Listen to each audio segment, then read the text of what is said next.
puedan conectar los retrasaditos de siempre.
Bien, buenos días. Ya somos, mire, hemos tardado un poco más en la espera. Estamos llegando a algo más de un tercio no, 40% de gente. Entonces yo me voy a permitir abrir compartir pantalla para continuar. Yo debo decirles, o esperamos un poco que se conecten un par de personas más para poder analizar la situación. Yo les pido disculpas, el miércoles no tenía contacto. El problema es que estas clases en media semana, para quien ve proyectos y está involucrado en construcciones y de grandes proyectos en Bolivia, es muy difícil.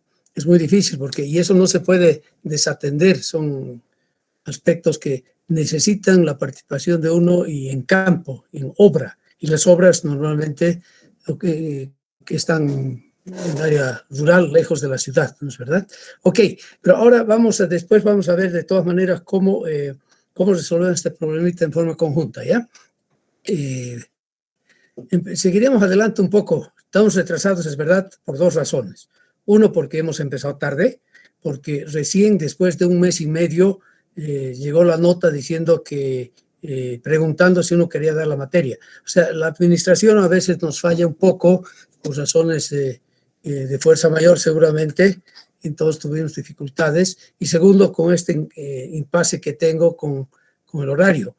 El horario del grupo 1 era más sencillo porque empezábamos muy temprano cada mañana, ¿no? Y era el lunes que se empezaba.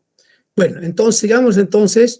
La anterior clase, y espero por favor que hubieran estudiado ya, que tienen que ustedes cambiar de la forma de abordar sus estudios, de hacerse, de comprender las cosas, de ampliar su conocimiento para después aplicarlo, ¿no es verdad? O sea, tener una competencia sólida es conocer lo que hay y qué se hace y cómo se hace, ¿no es verdad? El ingeniero tiene que saber eso. Hemos hablado del ensayo estándar de penetración, que es el SPT, en su acrónimo en inglés. Ese es el más difundido, evidentemente, en Latinoamérica, en las Américas,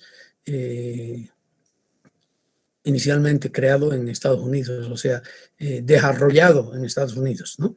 Después hemos hablado del ensayo de cono, ¿ya? El ensayo de cono, CPT, y ahora hablamos siempre del CPTU, porque es el ensayo de penetración de cono más medición de los esfuerzos de las presiones de poros, presencia de agua. CPTU, ¿no es verdad? Son el segundo ensayo.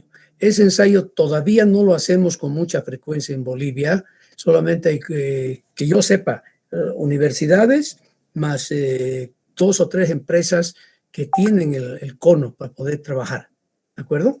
Bien, el tercer ensayo que sí lo hacemos y ahora sobre todo ustedes tienen que participar en forma realmente activa, es en la determinación del módulo de deformación del suelo in situ, o sea, no a través de correlaciones, a través del ensayito que hacemos, que podríamos hacer en laboratorio, que nos da un dato muy, muy limitado de esa propiedad importante del suelo. Porque no se olviden que tenemos que calcular asentamientos y tenemos que controlar los asentamientos en cualquier obra que se pueda construir, ¿no es verdad?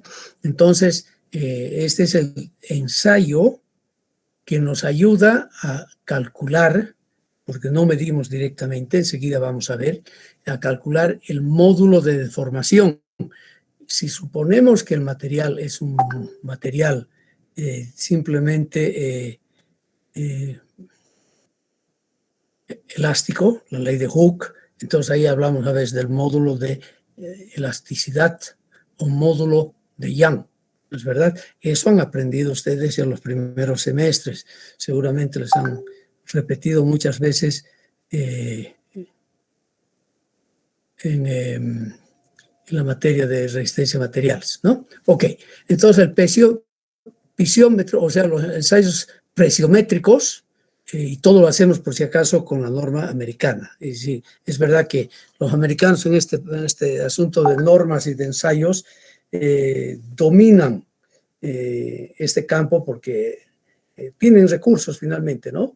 Tienen recursos y instituciones privadas, empresas constructoras, contratan a las universidades para hacer investigaciones, financian las investigaciones. No es el Estado, sobre todo, y las instituciones también estatales responsables, por ejemplo, carreteras, financian muchos estudios para tener después buenas normas y buenas guías de diseño y de construcción. Eso nos falta totalmente aquí. Hay una ausencia absoluta del apoyo para la investigación en Bolivia. Bien, cuando hacemos un ensayo presiométrico, vamos a ver el aparatito enseguida, lo que hacemos simplemente es medimos en forma simultánea una presión radial que aplicamos en las paredes del taladro del hueco y simultáneamente medimos el desplazamiento radial que se va a dar y de ahí calculamos el módulo de deformación, ¿de acuerdo? También hay otras ya formulitas empíricas para sacar otros parámetros mecánicos. Bien, cuando hacemos ese tipo de ensayos, lo que necesitamos evidentemente es poder penetrar en el subsuelo, ¿no es verdad? En el suelo granular, ¿ya? Ojo, debo decirles que vamos a hablar un poquito de los ensayos piezométricos solo en suelos granulares. También se hace este ensayo en rocas con un equipo mucho más robusto, pero el principio es exactamente el mismo, ¿ya? Y vamos a tener diferentes casos, ¿ya? Nosotros vamos a hablar sobre todo del método de Menard, que es el que se ha difundido y es el que se aplica con frecuencia para suelos granulares, ¿ya? ¿Y en qué consiste entonces en sí el método? Se tiene un taladro, un hueco como tal, ¿no es verdad? Y vamos a introducir aquí la sonda, o sea, el aparato, el presurómetro como tal, ¿ya? Y el presurómetro, enseguida lo vamos a ver un poquito más, consta prácticamente de tres partes, tres cuerpos, ¿no? Dos cabezales, los vamos a ver enseguida, y una parte aquí, que es más flexible, que es la que nos permite introducir la fuerza radial sobre las paredes del hueco, como tal, ¿ya? Y en forma simultánea de hacer esta presión, tenemos un aparato acá para medir el desplazamiento radial que vamos a originar. O sea, lo que estamos haciendo aquí es decir, un ensayo, si quieren, en situ, en el lugar, para ver la relación entre desplazamientos y presiones, ¿ya? En un caso específico del estado de esfuerzos, que va a ser un estado radial como tal. Entonces, se introduce el aparato, llegamos al lugar donde queremos hacer nuestro ensayo, ¿de acuerdo? Se coloca el elemento acá, ¿ya? Se lo fija totalmente, correctamente. Bueno, aquí hay una serie de dispositivos electrónicos que nos van a servir para sacar la señal que se va a generar eléctrica o mecánica y registrarla en la superficie, ¿no es verdad? Y empezamos a incrementar la presión, ¿de acuerdo? Empezamos a generar la presión radial sobre las paredes del taladro, o sea, del hueco. Eso significa que este material tiene que ser tremendamente flexible, y así lo es. No sé qué me ha pasado. Vaya caramba.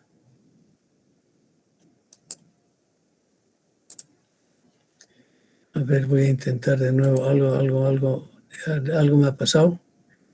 No sé qué, honestamente. Ya. Perdón, ¿tienen imagen y tienen voz correcta? Sí. Sí, ingeniero. Si algo, mira, mi máquina ya no está tan bien porque a veces tiene comandos propios, ¿ya? Entonces, en esencia, lo que ustedes tienen que saber y no olvidarse, estamos haciendo el ensayo con la perforación previa, el PVP, ¿ya? Introducimos el aparato, ¿ya? Y lo que vamos a medir entonces, generamos aquí una presión interna a través de, normalmente, agua, ¿no? Y esta presión naturalmente tiene que estar en equilibrio con el exterior. Acción es menos reacción y el material se va a resistir a la deformación, si quieren ustedes, que estoy ocasionando al aplicar esta fuerza, esta presión aquí en el dispositivo principal del equipo, ¿ya? Y a la vez que voy incrementando la presión, aquí yo voy incrementando la presión, vamos registrando la deformación radial. En este caso, aquí está dibujado una deformación relativa, como hacemos también cuando hacemos un ensayo sencillo de compresión, por ejemplo, o de tracción en el laboratorio, ¿no es verdad? Entonces, tenemos aquí la deformación unitaria. Esta es la deformación unitaria.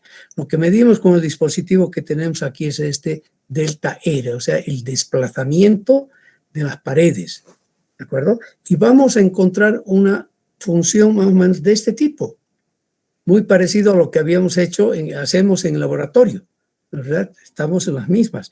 En el laboratorio medimos deformaciones, o sea, desplazamientos, medimos la fuerza que estamos aplicando sobre la probeta para encontrar el esfuerzo que aplicamos tomando en cuenta la sección transversal de la probeta, ¿no? ¿Verdad?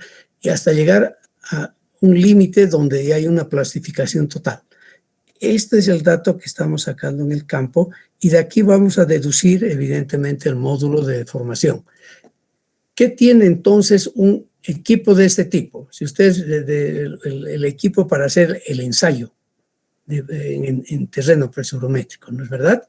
Bueno, lo principal es la sección de expansión de la cavidad, que es totalmente flexible, donde aplicamos toda la presión.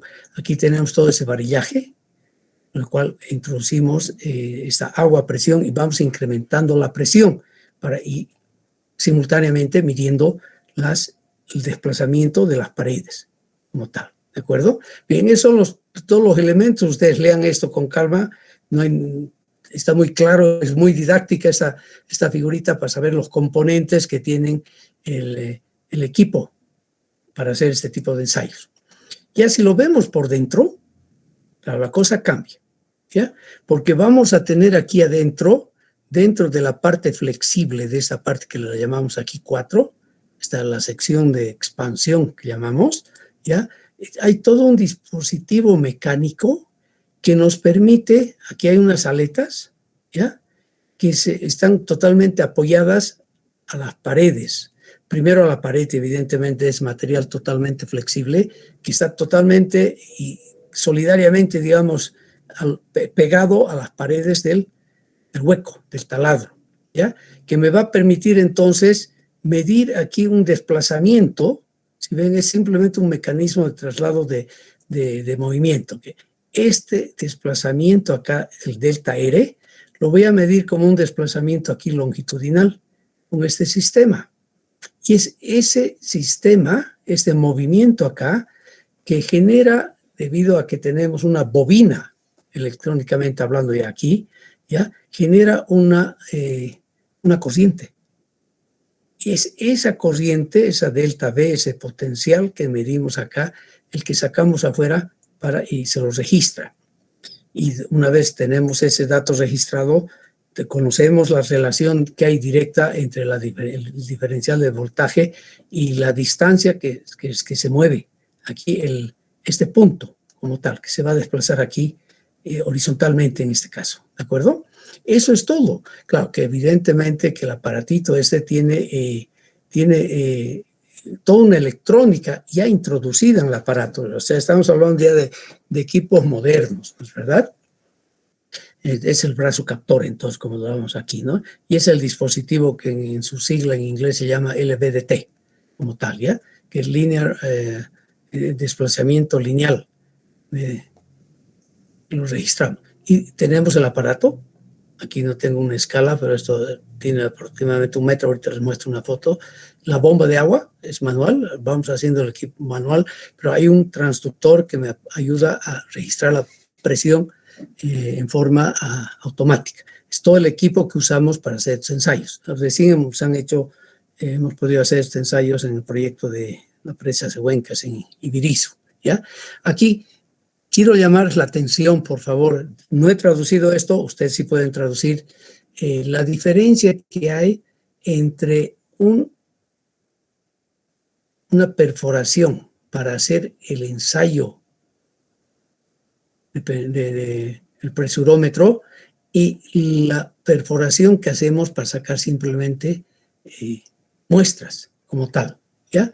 Aquí es importantísimo estas condiciones. Cuando ustedes tengan alguna vez les toque ver un trabajo de este tipo, tienen que ver de que la perforación, el hueco a priori que se hace para hacer después el ensayo, ¿no es verdad? Sea bien hecho. Y de hecho, tiene que ser hecho con una rotación baja. ¿Ya? Y todo esto para minimizar cabalmente el engrandamiento, que se agrande mucho el diámetro del taladro. En cambio, cuando estamos haciendo perforaciones solamente para tomar muestras, entonces tenemos una rotación rápida y lo que nos interesa es llegar a la profundidad donde queremos tomar la muestra lo más rápido posible, ¿no es verdad? O sea, la perforación para hacer este tipo de ensayos tiene que ser lenta. Después, tenemos que tener mucho cuidado que las paredes del pozo queden en buen estado, no disturbadas, después de que ha pasado la corona, ¿no es verdad? ¿No? Aquí no hay que tomar ese cuidado. Esta es mucho más rápido. Aquí me interesa mantener muy bien las paredes en muy buen estado, ¿no? Después, no debemos tener cuidado about soil in front of the bit. Ningún cuidado lo que puede estar por adelante de la corona. En cambio aquí sí tenemos que tomar en cuenta sobre el suelo no disturbado en la parte delantera del cortador. ¿Ya? Bueno, esos son los tres principales conceptos que el que tiene que hacer este ensayo tiene que tomarlos en cuenta para poder hacer preparar muy bien el ensayo que se va a hacer. ¿Ya? Aquí el equipo actual que estamos usando, ¿de acuerdo? Este es el interfase. Y ustedes fíjense, este equipo es muy moderno. Este llegó hace un año al país. Pero resulta que ese es fabricado en España. Pero hay algunos españoles que todavía siguen con las unidades viejas. Fíjense, presión, todavía siguen hablando de kilos por centímetro cuadrado. Ustedes también. De hecho, fíjense, los españoles están tan equivocados como estamos en Bolivia. Por lo menos deberíamos hablar de kilogramo fuerza acá, ¿no? Y lo mejor sería hablar de pascales, ¿no? En este caso, con eso estaría resuelto el problema. Pero les muestro que sigue todavía la influencia del pasado. Todavía hay países, son españoles, que no han logrado todavía modernizarse y usar lo que recetan las normas actuales en lo que se refiere a las dimensiones.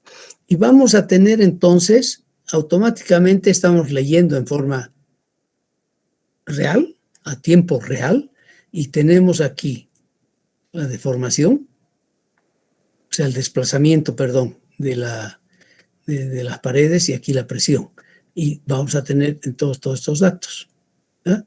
De carga y después de descarga como tal. Y de estas relaciones vamos a conseguir y vamos a sacar entonces, vamos a calcular los coeficientes de deformación, ¿de acuerdo? Si tomamos un modelito que sea un suelo isótropo lineal elástico. Y fíjense, aquí ya estoy hablando de modelitos, ya tengo que idealizar el suelo, definitivamente, a pesar de que los datos que estamos obteniendo acá son datos reales, donde el suelo es el suelo, donde no necesito adoptar ningún tipo de modelos para resolver el problema. ¿De acuerdo? Bien, entonces vamos a calcular el módulo de carga y el módulo de descarga. Y aquí ya no vamos a hablar de la teoría. Hay una teoría sencilla que, bueno, un poco laboriosa, pero se llega a este resultado, donde suponemos evidentemente que el suelo es isótropo y lineal elástico para llegar a estas fórmulas, ¿no? Y los valores que entran en esta formulita lo sacamos de nuestras mediciones. ¿Ya? Donde sí estamos asumiendo que conocemos, tenemos que encontrarlo por otros medios, el coeficiente aquí de Poisson, o sea, el coeficiente de relación entre la deformación longitudinal y la deformación transversal, ¿de acuerdo? Ok, y tenemos entonces formulitas, ¿ya? Y los datos los vamos a sacar simplemente del ensayo que podamos hacer. Y así encontramos entonces, aplicando estas formulitas en función a los resultados que estamos obteniendo, habiendo puesto en diferentes profundidades nuestro muestreador, el instrumento, vamos a encontrar entonces los módulos de deformación respectivos, de carga, de descargas y la parte de plastificación. ¿Ya? Bien. Ese ensayo lo hacemos ahora también, y ahora con los edificios que van creciendo en Bolivia, en Cochabamba sobre todo, ustedes han visto, ya no hay campo para expandirse horizontalmente, ahora se está empezando a hacer edificios, eran algunas calles, se podía hacer 4 plantas, ahora son 6, después 8, algunas avenidas ya han cambiado y están permitiendo hacer edificios de hasta 18, 20 pisos, o sea, ya son obras grandes, o sea, pesadas, si quieren ustedes, que requieren cada vez más y mejores estudios geotécnicos para poder definir muy bien su comportamiento, definir muy bien su capacidad, los esfuerzos máximos admisibles y definir también muy bien los asentamientos que se va a tener. ¿Ya? Ahora, todos los ensayos de los cuales hemos hablado hasta ahorita, que son de campo, hemos empezado con ensayos de campo, después continuaremos con ensayos de laboratorio rápidamente. Son puntuales, eso es bien importante. Al inicio de la clase habíamos dicho que tenemos que definir, de acuerdo al tamaño y a las condiciones del lugar donde se va a construir, tenemos que definir cuántos puntos de investigación tenemos que hacer, pero sigue siendo puntual. La naturaleza es tan caprichosa, diría yo, es decir, no es homogénea, que varían pues las condiciones y pueden variar drásticamente una longitud muy corta. En 2-3 metros ya puede usted tener otro tipo de condiciones, ¿no es verdad? Definitivamente. Bien, necesitamos entonces otros métodos.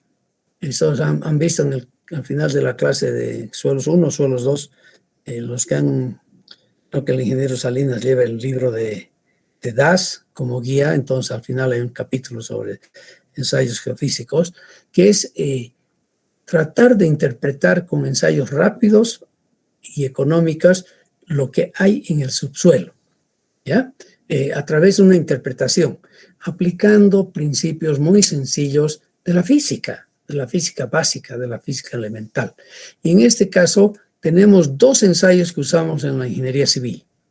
Usamos la sísmica de refracción, hablaremos un poquito de esta, donde se libera una cantidad de energía en un punto determinado y se registra las oscilaciones del terreno en la superficie, desde luego, a través de unos pequeños medidores de aceleración, ¿ya? Que los llamamos geófonos. ¿De acuerdo? Es lo que hacemos.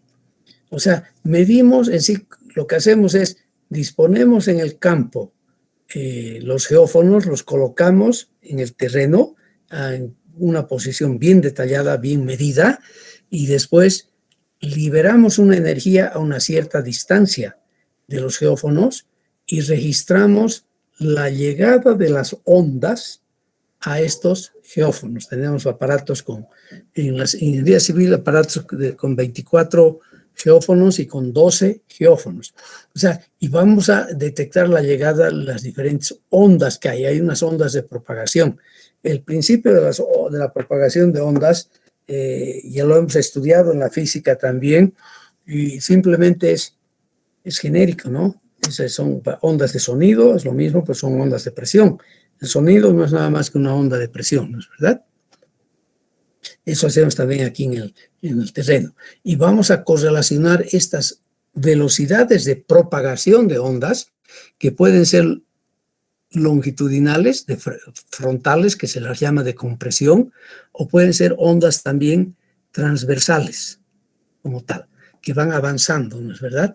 A ver, el fenómeno este es lo más sencillo es imaginarse, y ustedes han jugado alguna vez un estanque de agua en reposo, y a ver, agarren ustedes y liberen cierta cantidad de energía sobre esa superficie.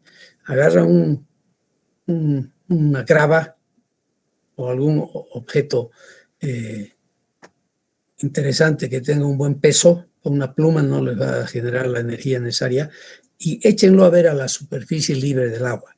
Enseguida van a ver ustedes que genera una perturbación y la superficie se ve como la onda, ¿no?, se va expandiendo en forma concéntrica desde el lugar donde ha caído el cuerpo que hemos arrojado. Eso estamos introduciendo, sí, energía, no se olviden. Su cuerpo tiene una masa, su cuerpo tiene una cierta velocidad, está la gravedad, ¿de verdad? Entonces estamos introduciendo energía en ese cuerpo de agua. El cuerpo puede ser cualquier cosa, puede ser agua, en este caso para nosotros va a ser sólido, va a ser el suelo, el terreno, ¿no es verdad? Y se van a generar estas ondas. Y si ustedes agarran y hacen el ensayo en un bañador, van a ver entonces que una vez llega la onda a las paredes físicas sólidas del bañador, de ese medio agua, va a haber una reflexión. Pero en este caso no hay refracción, sino una reflexión, y vuelven las ondas otra vez hacia el lugar de origen, y así poco a poco la superficie de agua que inicialmente estaba en estado de reposo va a volver a su estado de reposo, porque la energía se va disipando, ¿ya?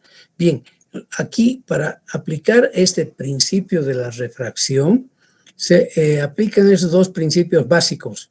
Cuando hablamos de principios son axiomas, ¿no? Hablamos de principios, son cosas que se han demostrado experimentalmente. Aquí no hay una deducción matemática, si quiere. Sí, las matemáticas las usamos después para ver cómo se propagan las ondas y las relaciones entre los diferentes variables independientes, ¿ya? El principio de Huygens dice que una onda que se va trasladando es un nuevo centro generador de ondas. Es un principio fundamental. O sea, la onda, el frente de una onda, a su vez es también un generador de otras ondas, si quieren ustedes. Y el principio de Fermat, que dice que el movimiento es ondulatorio, o sea, esta vibración que voy a tener acá en el terreno debido a esa liberación de energía, siempre se va a mover por el medio con una velocidad de propagación más grande cuando hay un cambio de material, cuando hay un cambio de físico del material. O sea, en las zonas, en los planos de contacto entre un material A y un material B, siempre la onda se va a mover y va a ir generando otras ondas por el medio de mayor velocidad. Aquí vamos a suponer que el medio de estrato 1 es mayor al estrato 2, ya con sus velocidades de propagación respectivas, V1 y V2. ¿Ya? Bien, aquí tenemos el efecto de la refracción. Hay un ángulo de incidencia acá de la onda, y este ángulo es refractado en el material de mayor velocidad, que de hecho va a ser un material con otra densidad también, ¿no? Y en todo ese análisis suponemos de que la velocidad de propagación de los diferentes estratos se va incrementando en profundidad, ¿ya? Lo que nos interesa es entonces encontrar esta velocidad de propagación y interpretarla de tal manera de que podamos nosotros desde la superficie, desde donde estamos midiendo oscilaciones y generando,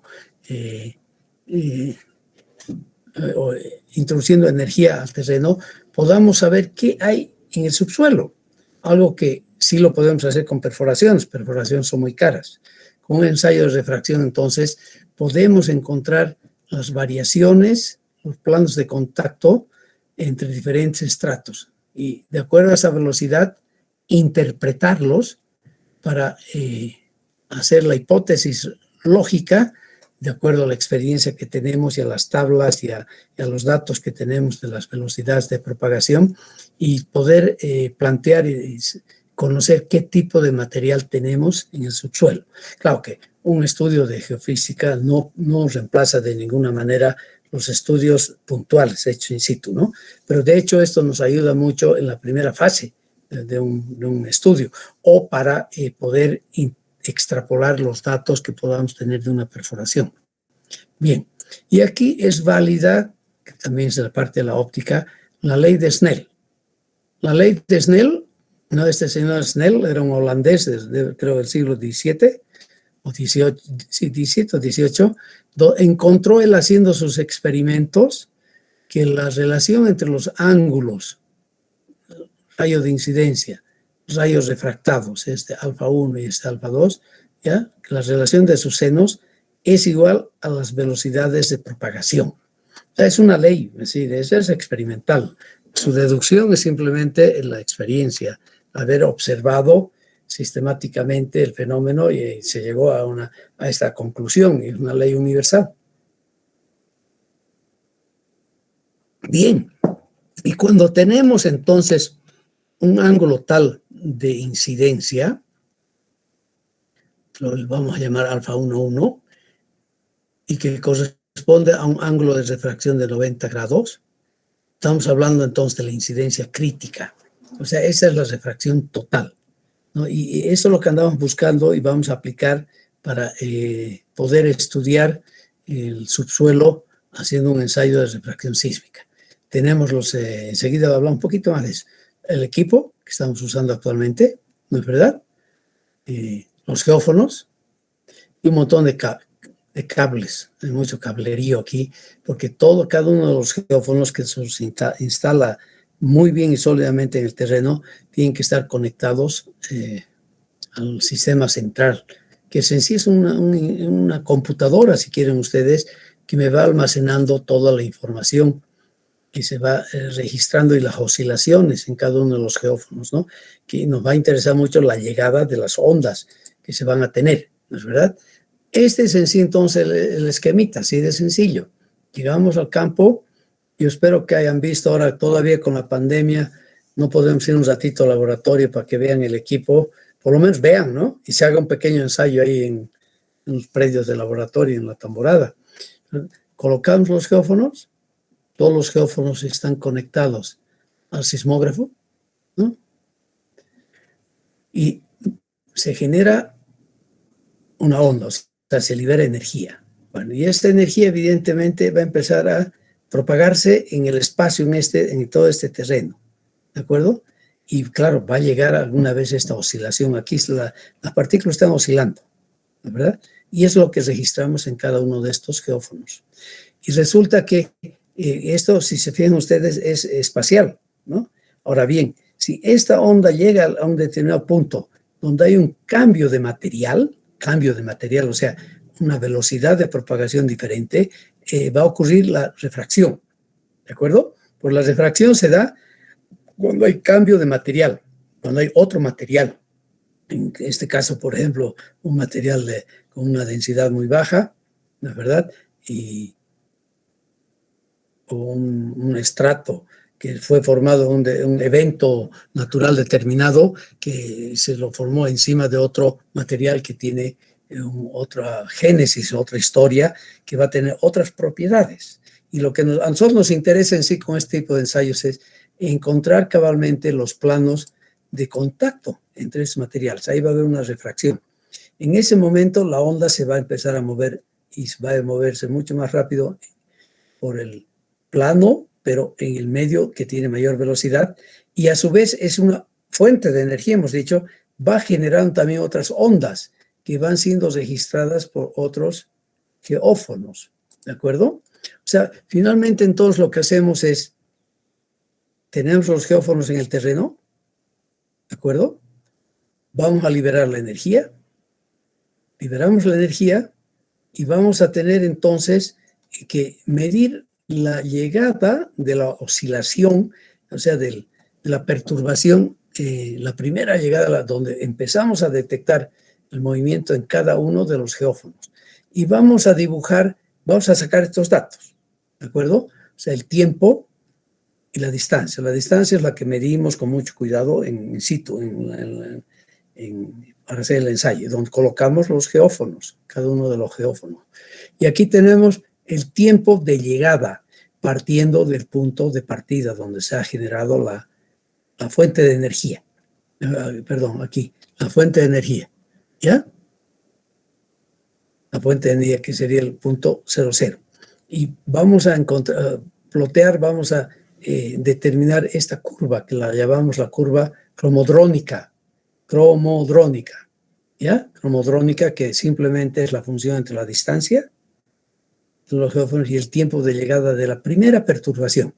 Y de esta información vamos a deducir cosas importantes. Cabalmente vamos a poder deducir la velocidad de propagación, ver cuántas de cada una de las capas que podamos identificar. ¿Cómo identificamos las diferentes capas en el subsuelo? Es analizando simplemente esta curva cromodrónica, ¿de acuerdo? Porque vamos a ver aquí, y podemos deducir las formulitas que son muy sencillas, que estos puntos del experimento van a poder ser ajustados con correlaciones lineales, con funciones lineales. Por ejemplo, aquí voy a tener una correlación lineal, aquí voy a tener una segunda correlación lineal y aquí una tercera correlación lineal. Siempre hay errores de mención, ¿no? Aunque normalmente nos salen casi en líneas rectas, evidentemente. Y si hacemos la propagación de ondas clásica, vamos a ver que esa es una función lineal entre el tiempo y la distancia, ¿ya? O sea, que viendo los cambios de pendientes en esta curva cromodrónica, vamos a saber cuántas capas tenemos de material en el subsuelo.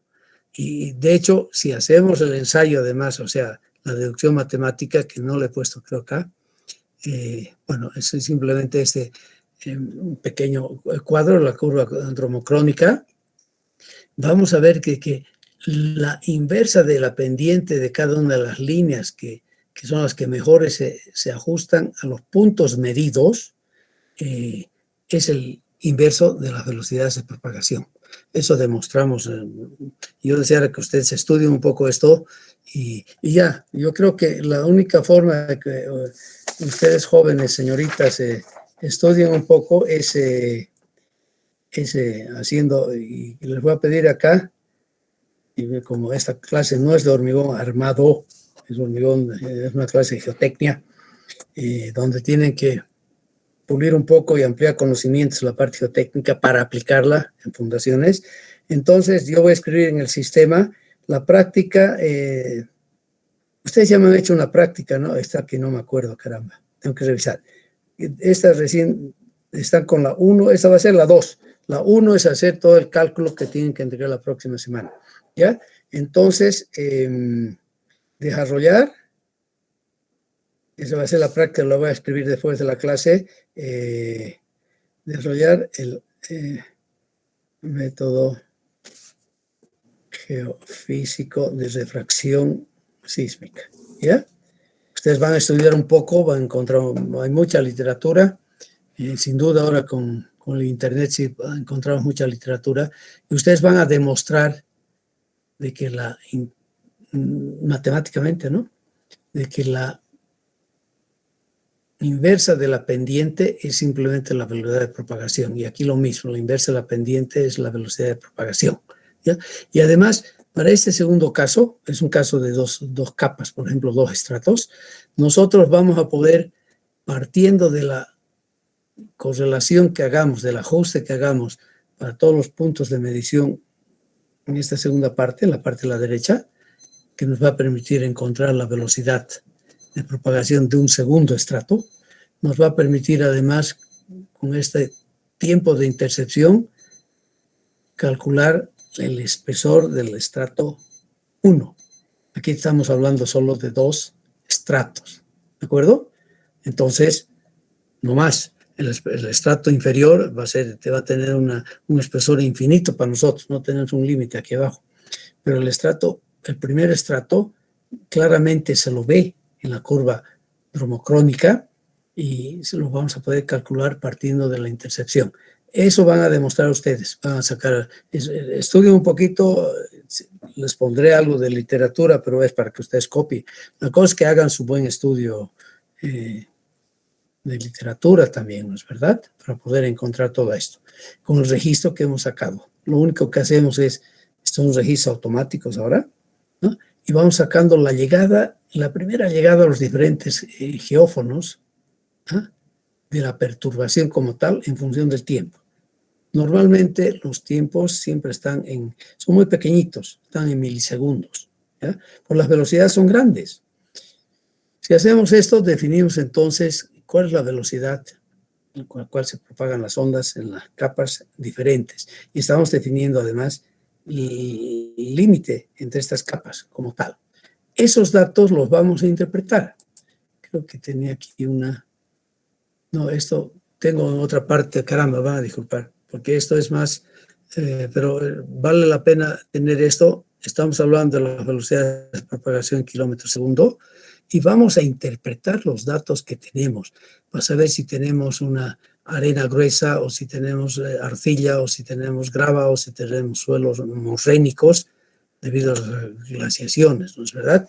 Y también todo lo que se refiere a las rocas, al basamento rocoso. Y si ustedes se fijan, cuando estamos encima de la napa freática, las velocidades de propagación fácilmente pueden ir de aproximadamente 0.35, 0.4 kilómetros segundo hasta un 1,2 kilómetros segundo, ¿no? Aquí nos es a veces más difícil encontrar el terreno que tenemos y el tipo de terreno, porque aquí lo que hacemos, no se olviden, es una identificación indirecta del terreno, del subsuelo, partiendo de las velocidades de propagación.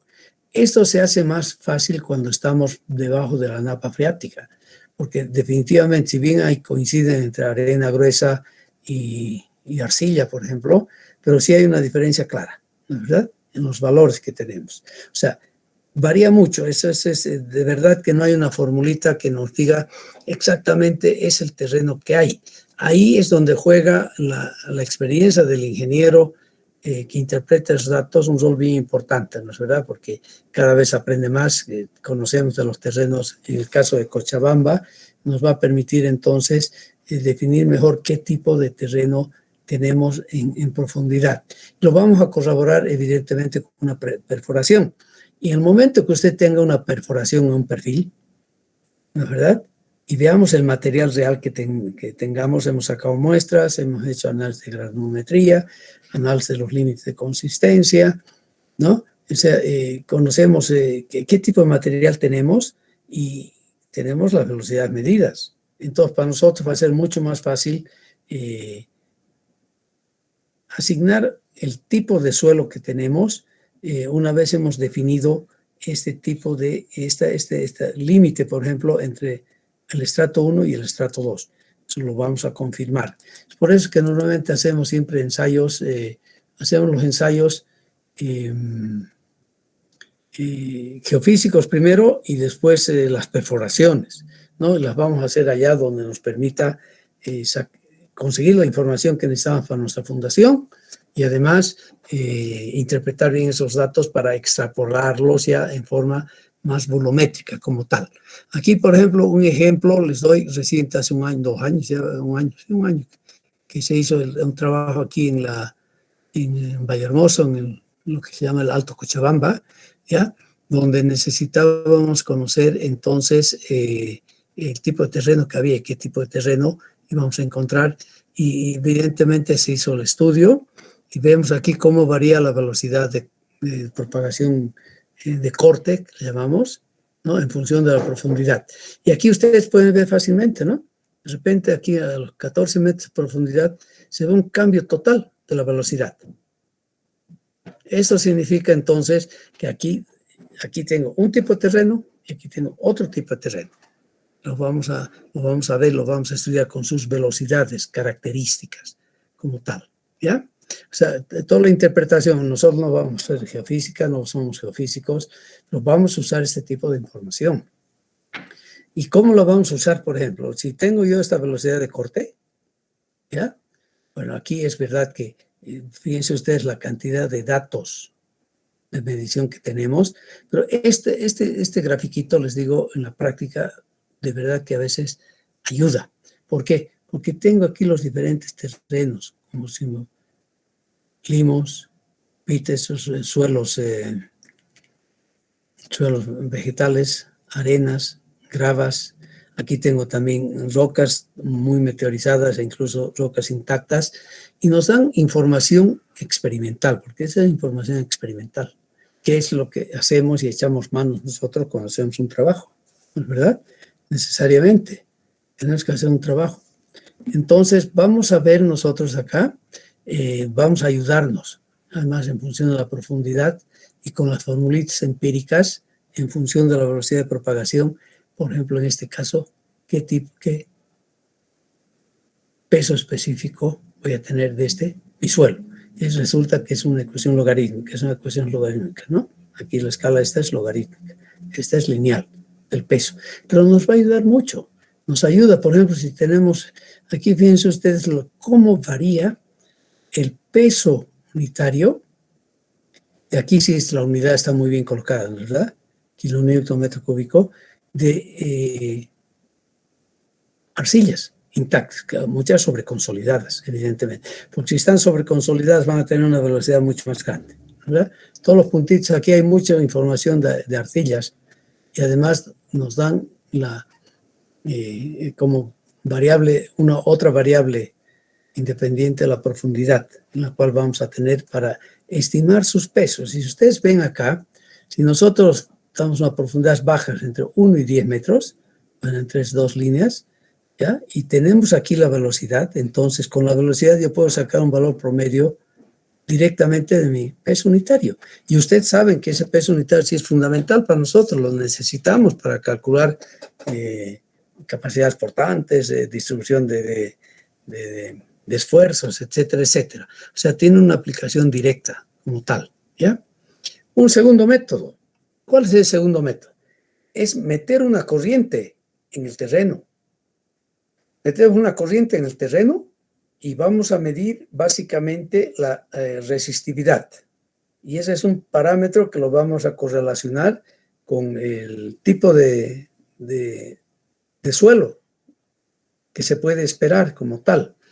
En este caso, cuando hacemos geoeléctrica, partimos de la ecuación de Ohm, que sí es conocidísima por ustedes, que dice que la resistencia medida en Ohm es igual a la diferencial de voltaje medido en voltios, dividido por la intensidad de la corriente continua en amperios, como tal, es el N. Y por otra parte, conocemos la definición de la resistividad, que es simplemente la resistencia multiplicada por un coeficiente de disposición geométrica que tenemos, que es lo que vamos a calcular. Nosotros combinamos esas dos ecuaciones y vamos a tener entonces la ecuación de recurrencia, porque en el experimento medimos el delta V y el I para calcular el R. ¿Ya? Y del R vamos a calcular después la resistividad. ¿Y en qué consiste el ensayo en el campo? En 4 jabalinas, ¿de acuerdo? 2 jabalinas que son para hacer el circuito. Esta es la fuente de energía. Normalmente una batería, usamos una batería de camión, es lo ideal, en 150 amperios. Podemos usar también una batería de auto, ¿no? Pero mucho menos amperios, porque esas se puede alargar esta longitud, puede ser de hasta centenas de metros. 2 jabalinas para meter la corriente. Y tenemos aquí un circuito, ¿verdad? Y aquí estoy midiendo la corriente. Y otras 2 jabalinas para medir el diferencial de voltaje, ¿no? Porque sí sabemos, si yo estoy introduciendo una corriente al terreno, pues voy a tener estas líneas de flujo, ¿de acuerdo? Claro que van a ir variando, no van a ser todas bonitas, como hemos aprendido en la física, porque aquí el material no es pues homogéneo, es heterogéneo, ¿no es verdad? Y vamos a tener este tipo de líneas de flujo. Bueno, ustedes saben que las líneas de flujo están perpendiculares a las líneas de potencial, ¿no? Aquí falta dibujar las líneas de potenciales acá, ¿no? Que son perpendiculares, ¿no? Es la red que hemos estudiado cuando estudiábamos también el flujo de aguas y para estudiar además la infiltración, el movimiento de aguas en los suelos, ¿no? Son las leyes físicas, son las mismas prácticamente que las leyes del movimiento de la corriente como tal. Y aquí medimos el diferencial de voltaje. Y de aquí vamos a sacar entonces directamente, haciendo todas las inversiones necesarias, la resistividad. Y esta resistividad del terreno finalmente tiene que ser interpretada. Nuevamente tenemos que interpretar acá, ¿no? Y claro, lo principal aquí es que tengamos claro de que, y es lo que nos interesa a nosotros sobre todo, bueno, perdón, aquí, ¿ya? Sedimentos y sedimentos glaciales. La arcilla es tremendamente un conductor muy bueno, o sea, tiene una resistividad muy baja, alrededor de, que sé aquí, 2, ¿no? Y puede variar de acuerdo a su compactación, de acuerdo a su sobreconsolidación, podría llegar eventualmente hasta unos 100 metros, que tenemos que interpretar entonces, ¿no? Y no así con la grava y la arena, ¿no? Que tienen resistividades mucho más grandes. Y cuando están saturados, bueno, van a estar por encima de 100 hasta 500. O sea, el geofísico nos hace entonces la interpretación para que nosotros podamos suponer y hacer nuestro modelito de qué tenemos en el subsuelo, ¿ya? Esos son los ensayos recurrentes. Normalmente, para edificaciones, por ejemplo, usamos el método de refracción sísmica. Para puentes, sin duda, cuando hay que ver la fundación de un puente, sus estribos y sus pilares, hacemos primero la geofísica y después vemos y decidimos la perforación, ¿no es verdad? Para sacar testigos y tener ya un conocimiento mucho más preciso del subsuelo como tal, con toma de muestras y hacer todos los ensayos en las perforaciones. Las perforaciones son relativamente caras, ¿no? En suelos cuaternarios hacemos SPTs y después tenemos que entrar ya a las perforaciones diamantina, necesariamente, ¿no? Bien, tenemos que, una vez hemos tomado muestras, tenemos muchos ensayos que hacer en laboratorio también, ¿no es verdad? Para identificar bien las propiedades del material. Al final vamos a ver el final de la película de que no necesitamos un par de parámetros de resistencia del suelo y un par de parámetros de deformación del suelo para resolver los problemas, ¿no? Pero tenemos que ver de dónde vienen. Normalmente, y es un problema serio en la práctica, sabemos aplicar una formulita, porque es llenar datos cuando estamos ahí de formuleros, ¿no es verdad? Pero si no sabemos justificar plenamente el valor de esos parámetros mecánicos, de esos datos que hay que meter a la formulita, entonces sus cálculos pierden no solo credibilidad, sino seriedad como tal. Es por eso que tenemos que hacer ensayos en laboratorio permanentemente. Asumimos, y con la experiencia se puede ir asumiendo un rango de valores que nos va a ayudar mucho, ¿no? Pero al final de cuentas sí tenemos que hacer ensayos. Primero vamos a identificar suelos, ¿no? Definitivamente. ¿Y cómo los vamos a identificar? ¿Se acuerdan ustedes? Ya saben, hay que hacer la granulometría y hacemos por tamizado hasta la partícula de 74 micrones y de 74 micrones para abajo, o sea, el limo y las arcillas con hidrometría. Después vamos a sacar los límites de consistencia y plasticidad, que los llamamos los límites de Attenberg. Con estos dos ensayos, de hecho con la cartita de Casagrande, vamos a clasificar el suelo, ¿verdad? Eso hablaremos después, vamos a hablar sobre la clasificación del suelo. Después necesitamos normalmente hacer ensayos químicos, ¿ya? Claro, todo esto vamos a concluir con la clasificación universal de los suelos, que es nuevamente una norma norteamericana, que la tienen también ustedes, ya la han aplicado en mecánica del suelo, ¿no es verdad? O sea, sí la vamos a aplicar entonces.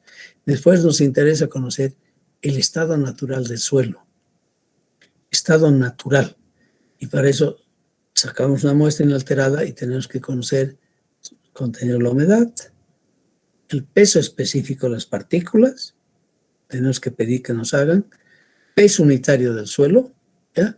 Y el peso unitario sumergido. Eso juega un rol muy importante en varios proyectos, sobre todo ya de ingeniería civil.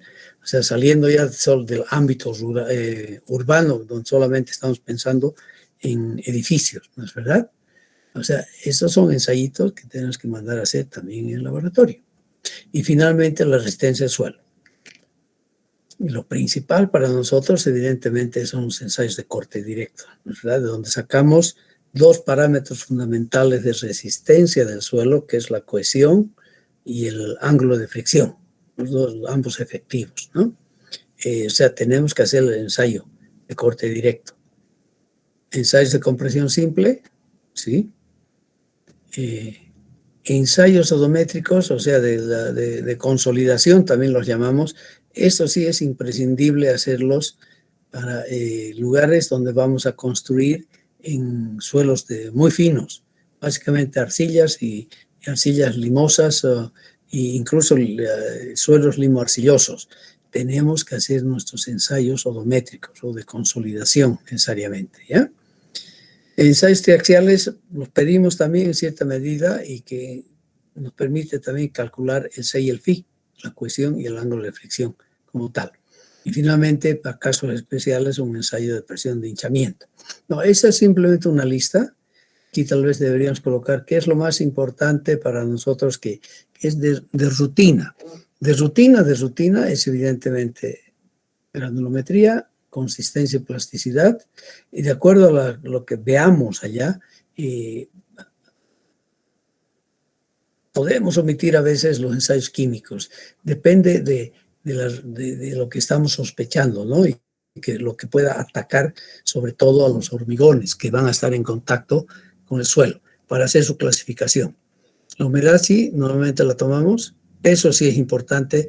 El peso de las partículas es interesante tener para aplicar ciertos coeficientes del terreno, pero lo más importante es los pesos, ¿no? Que los vamos a hacer evidentemente directamente en el laboratorio, teniendo balanzas y teniendo el horno para disacar, donde tenemos que tener la muestra en 104, 105 grados Celsius de temperatura durante 24 horas, ¿no? Para sacar todo esto, ¿no?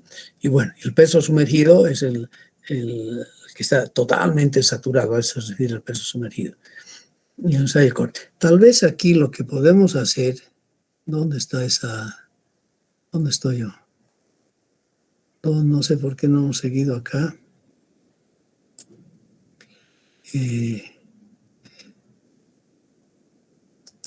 Los más importantes, tal vez los quiero pintar acá. Lo que sí necesariamente tenemos que hacer, ¿listo? No sé si se va a poder bien en rojo. ¿Se puede ver bien? ¿Se distingue? Lo imprescindible estamos marcando acá de los ensayos que necesitamos. ¿O prefieren otro color? Otro color, ingeniero, por favor. Otro color. Usted me dice entonces qué colorcito vamos a usar. O negro, negro. Se ve bien, ingeniero. ¿Qué? ¿Está mejor así? Sí, está mejor. Mejor. Eso es lo que estamos marcando ahorita, es lo que sí o sí tenemos que hacer, ¿de acuerdo? Tenemos que ejecutar, que tiene que ser parte de su alcance de trabajo cuando tenemos. Y que saben qué, muchachos, señoritas, normalmente nos hemos acostumbrado en la práctica a que el estructuralista, muchos de ustedes están haciendo sus estudios en estructuras, le piden al geotecnista su capacidad portante. Listo, ¿no? ¿De dónde viene? ¿Cómo viene? ¿De dónde viene? No se preguntan. Yo pienso que eso no está bien. No podemos compartimentar el conocimiento, llevarlo a ese extremo, a ese grado, ¿no?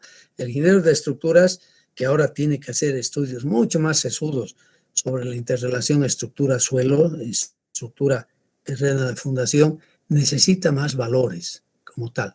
Aquí normalmente sí pedimos, porque tiene que ver con la resistencia del suelo, contener humedad y los pesos, ¿ya? Aunque el principal es el peso unitario del suelo. El sumergido no es tan imprescindible. Después, aquí sí vamos a pedir siempre el ensayo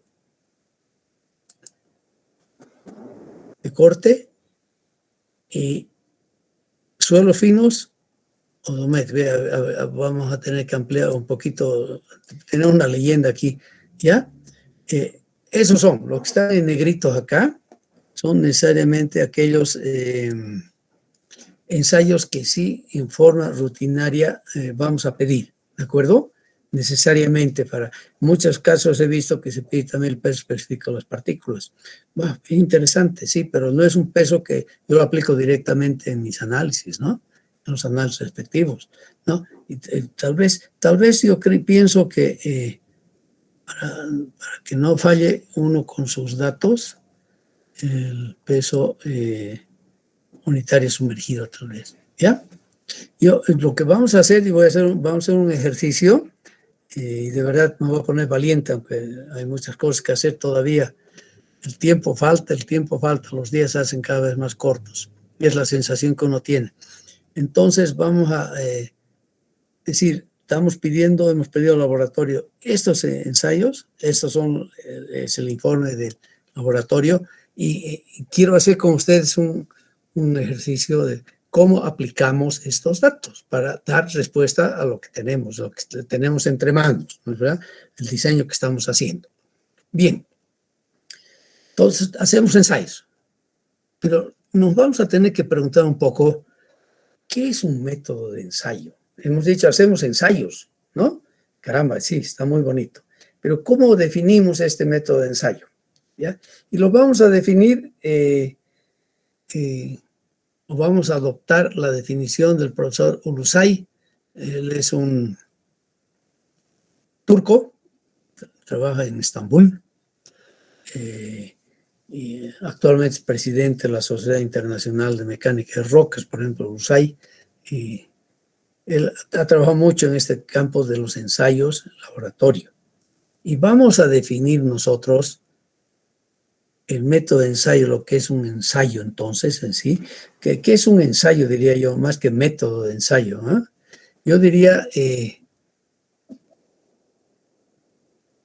voy a borrar esto, porque para que sea más claro y podamos memorizar mejor. ¿De acuerdo? ¿Qué es un método de ensayo? ¿Qué es un método? ¿Qué es un ensayo simplemente? No método, pues, que es el ensayo. Los diferentes ensayos de los cuales estamos hablando ahora, ¿no es verdad? Y es el procedimiento para la identificación, el primer grupo de datos que hemos hecho, ¿no? Medición y evaluación de una o más cualidades, características de las propiedades del material. En este caso, el material es el suelo, ¿no es verdad? Definitivamente. Tal vez prefiero nomás dejarlo así amplio como lo ha formulado Ulusay, porque este material puede significar otras cosas, porque un ensayo puede ser un ensayo en hormigón, un ensayo en acero, un ensayo en cualquier material, ¿no es verdad? Material, en este caso, en nuestro caso, el material es el suelo. Ese suelo granular formado por pequeños clastitos con diferente tamaño, que tienen diferente composición química. En la mayoría de los casos, evidentemente, mucha sílice, o sea, hay mucho óxido de silicio, ¿no? Que es la arena más limpia y bonita para hacer buenos hormigones. Saben ustedes ya, es que cabalmente tiene que ser esa arena limpia con granitos, partículas que sean cuarcíticas, ¿no? ¿Verdad? Bien. Este va a ser para nosotros el ensayo, o sea, es todo un procedimiento. Procedimiento está involucrado también metodología, ¿no es verdad? Voy a identificarlo muy bien y mediré, pues, y evaluaré diferentes cualidades. Por ejemplo, aquí, qué sé yo, estamos hablando de peso específico. Tengo que medirlo, tengo que evaluarlo y tengo que hablar más de él. En suelo, saben ustedes que es bien importante para nosotros, por ejemplo, las densidades, ¿no? Las densidades del suelo juegan un rol muy importante. ¿Por qué? Porque eso tiene que ver directamente con la resistencia, va a tener que ver y va a tener que ver también con el peso mismo específico del material como tal, ¿no? O sea, vamos a ir definiendo las propiedades, las diferentes propiedades que necesitamos y las vamos a encontrar a través de todos estos procedimientos que están normados como tal. Pero aquí vamos a tener dos principios básicos. Ahora, por favor, ustedes tienen que empezar a introducirse al siglo XXI, que miren que ya estamos, un cuarto del siglo XXI prácticamente ya se ha ido, ¿no? Ustedes son generación siglo XXI, definitivamente. La mayoría de ustedes han llegado a este mundo ya a este nuevo siglo XXI, ¿no es verdad? Entonces, o acercándonos al siglo XXI, ¿no? Estamos por ahí. Ustedes son gente del siglo XXI. La gente del siglo XXI tiene que ir adoptando los ingenieros, los ciudadanos que estudian ingeniería y que van a ejercer la profesión, que están preparando para resolver los problemas que tiene la sociedad en este campo, tienen que modernizarse en sentido de que y tienen que comprender qué es este material, ¿no es verdad? Y de hecho vamos a decir que el material es tremendamente aleatorio en sus propiedades. No hay propiedades únicas, ¿ya?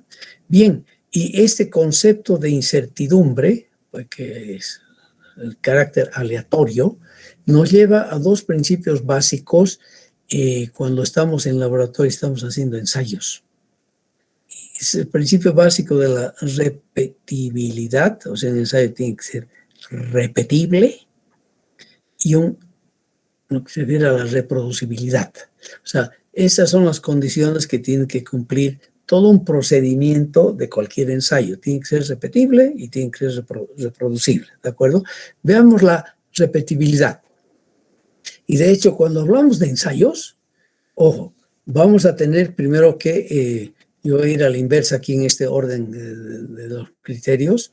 Y primero, tenemos un equipo técnico. Hay gente especializada en realizar el ensayo, el que conoce mucho, el que conoce muy bien las normas, las prescripciones y cómo se hace, ¿no es verdad? Tenemos un equipo, ¿no es verdad?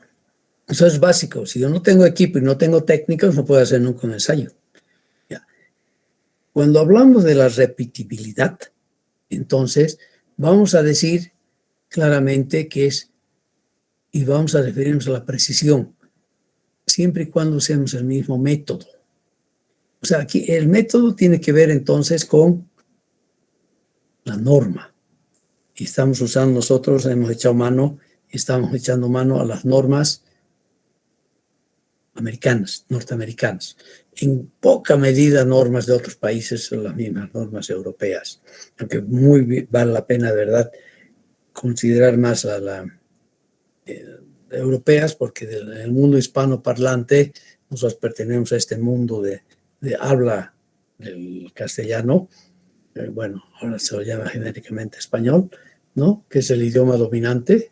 El castellano es el dominante y se lo llama ahora español, donde se produce conocimiento y tienen normas, tienen guías, etcétera, etcétera, en el idioma en el cual nos han enseñado a pensar, ¿no? A la mayoría de nosotros, no a todos. Hay muchos bolivianos que tienen el privilegio, además de haber aprendido a pensar también en algún idioma nuestro, ¿no? Un idioma llamado originario, quechua, aymara, guaraní. O sea que, pero vamos a echar mano entonces a mucha literatura y mucha experiencia española, decir verdad. Vamos a usar un mismo método, con un mismo equipo, y los mismos técnicos, las mismas habilidades, ¿no es verdad? Y las muestras tienen que ser idénticas, tienen que ser iguales. Si yo cumplo primero con esas tres condiciones y además ya analizo mis ensayos, yo puedo decir que mi ensayo es repetible, que puede ser repetible, ¿no? Y va a haber métodos diferentes. Y aquí siempre vamos a tener una distribución de este tipo. No hay un valor absoluto, todo es estocástico y vamos a tener entonces que métodos diferentes métodos más precisos, métodos menos precisos, pero que tienen que ser hechos con la misma norma, el mismo equipo y con el mismo conocimiento de los técnicos. Aquí sería muy difícil pedir además que sean los mismos técnicos, ¿no? Porque tenía que llevar las mismas personas a diferentes laboratorios. Aquí estamos hablando entonces que un ensayo es repetible cuando la precisión de la medición es repetible, o sea, se llega prácticamente a los mismos resultados, el mismo método, el mismo equipo, tal vez vamos a cambiar esto, operado por el mismo, operado por él, esto está muy, vamos a hablar con Zulay también, pero ahorita que converso con usted sobre esto, creo que esto hay que cambiarlo para que sea aplicable, ¿no? Operado por, no el mismo técnico, por técnico, hasta un ratito, por técnico con la misma experiencia tiene que ser. La misma experiencia. ¿Sí? Entonces es más lógico, ¿no? Porque el mismo método vamos a usar en cualquier parte del mundo, el mismo equipo y el técnico con la misma experiencia, o sea, el que manipula, el que hace los ensayos. Y vamos a hablar entonces que el método es evidentemente repetible cuando la precisión tiene, aunque no les veo ahorita, no está tan clarito esto, para mí mismo ahorita es de repente me pongo el técnico con la misma experiencia, bajo condiciones idénticas, en testigos, muestras iguales, condiciones idénticas, temperatura, humedad y todo eso, ¿no? ¿Verdad? Entonces el ensayo va a ser repetible. Y la reproducibilidad, que es otra cosa que nos interesa mucho, es cuando tenemos el mismo método, pero diferentes equipos y operadores. Y eso es lo que ocurre en la práctica, ¿no? Pero los ensayos tienen que ser reproducibles, como el 1 y el 2. El 3 aquí no es reproducible. O sea, de repente encontramos valores, datos de nuestro ensayo que se alejan de los otros ensayos. O sea, aquí podemos calificar nuestro ensayo como no reproducible, no lo podemos reproducir. Y eso, claro, se debe que no estamos usando los mismos equipos y no son los mismos operadores, aunque es el mismo método, la misma norma como tal, ¿ya?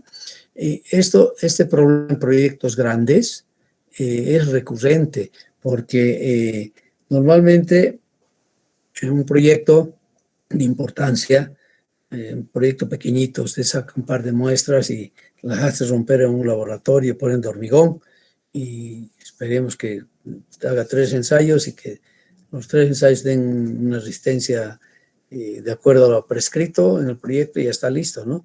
En proyectos grandes se tienen que hacer permanentemente todos esos ensayos de control de calidad del material que se está usando. Y claro, usted sabe, en cualquier proyecto hay 3 participantes básicos, ¿no es verdad? El contratista, el constructor, pues hay una supervisión técnica que es la que tiene que controlar en general la calidad de las obras que está haciendo el contratista. Y tenemos parámetros bien claros y definidos en cualquier especificación técnica de un proyecto. Y después del supervisor está evidentemente el llamado fiscal, que es el dueño de obra. Y más de una vez, cada uno de ellos hace sus ensayos en forma independiente. El contratista tiene que demostrarme con su laboratorio, con resultados que logre en su laboratorio, que lo que me está construyendo, lo que está entregando, responde satisfactoriamente a las exigencias de calidad. La calidad la medimos normalmente con parámetros físicos bien concretos, pues no es algo subjetivo, no es objetivo. Por ejemplo, estamos con hormigones que tienen que demostrar que está llegando a las resistencias prescritas de un hormigón a los 7 días, a los 14 días o 28 días, ¿no? Y tenemos que se tiene que hacer un cierto número de ensayos en función al volumen que es de hormigón que se ha podido vaciar, que se ha podido construir, ¿no? Paralelamente, el supervisor toma sus muestras del mismo hormigón, evidentemente, y hace sus ensayos para contrastar los resultados del laboratorio del contratista. Y el supervisor, por su parte, también va y controla el trabajo que está haciendo el laboratorio del contratista y el laboratorio propio contratado del supervisor, el fiscal, ¿verdad? Y al final tiene que, los tres resultados, lo ideal sería para que sea reproducible, tienen que estar muy juntos. Este 3 debería estar muy junto acá.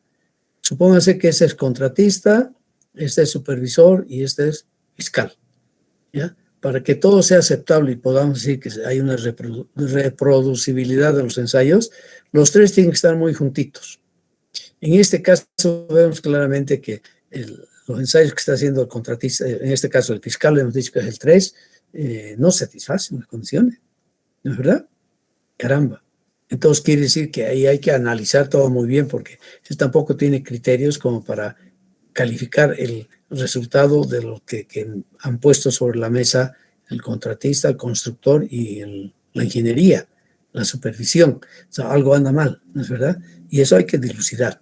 Pues tenemos, aunque es responsabilidad del supervisor controlar la calidad de lo que está haciendo el contratista, el fiscal es el que autoriza finalmente y aprueba lo que hace el contratista y lo que hace el supervisor, ¿no? O sea que siempre ahí tenemos esa trilogía donde más de una vez tenemos grandes dificultades en las obras prácticas. En lo que se refiere a la repetibilidad y a la reproducibilidad, por ejemplo, tenemos en muchas obras, grandes obras civiles, hidráulicas, por ejemplo, presas, donde se usa mucho material suelto, ¿no es verdad? Presas con núcleos de material fino, enrocados y rellenos, y se usan muchos materiales, ¿no? El hormigón también, la arena, la grava, etcétera, etcétera. Bien, y esos materiales tienen que ser aprobados, ¿no es verdad? Tienen que ser aprobados para su uso. En ese caso, por ejemplo, la granulometría juega un rol bien importante como parámetro que tenemos que determinar experimentalmente, ¿no? La granulometría, que está prescrita en las especificaciones técnicas, la permeabilidad, por ejemplo, tenemos necesariamente que controlar. La densidad es fundamental en muchas construcciones civiles, ¿no? La densidad es fundamental y para eso hacemos evidentemente un ensayito de Proctor. De eso ya no vamos a charlar acá, es otra cosa, ¿no? Pero para poder sacar la humedad óptima que necesito para hacer una buena compactación, para llegar a la densidad que necesito actualmente, ¿no? O sea, de verdad que hay mucho que hacer todavía en este campo, muchas obras que estamos haciendo de ingeniería civil. Los camineros, aquí todos los viales, tienen todo su curso ahora y tienen que aprender mucho más. El control que tienen que hacer, los ensayos de campo que tienen que hacer para que es algo diferente a lo que necesitamos aquí para fundación solamente, ¿no? Para conocer finalmente si un material es apto o no para ser la base o la subbase, la capa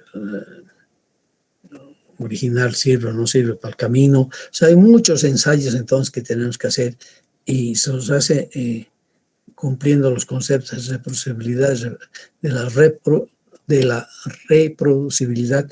No sé dónde me he ido ahorita. Bien, antes de mostrar unos ejemplitos, les muestro simplemente acá lo que debe tener, y eso es, como estamos ya escribiendo las normas, a ver si sacamos un año más o algo más, normas bolivianas, pero una norma normalmente tiene este esquema, ¿ya? Los métodos sugeridos tienen que tener estos 8, creo yo, estos 8 capítulos para que sean aplicables y podamos respetar la reproducibilidad, ¿no es verdad?, de los ensayos como tal, ¿ya? O sea, en cada norma me tienen que decir exactamente el alcance, el objetivo, qué equipos y el procedimiento, es bien importante.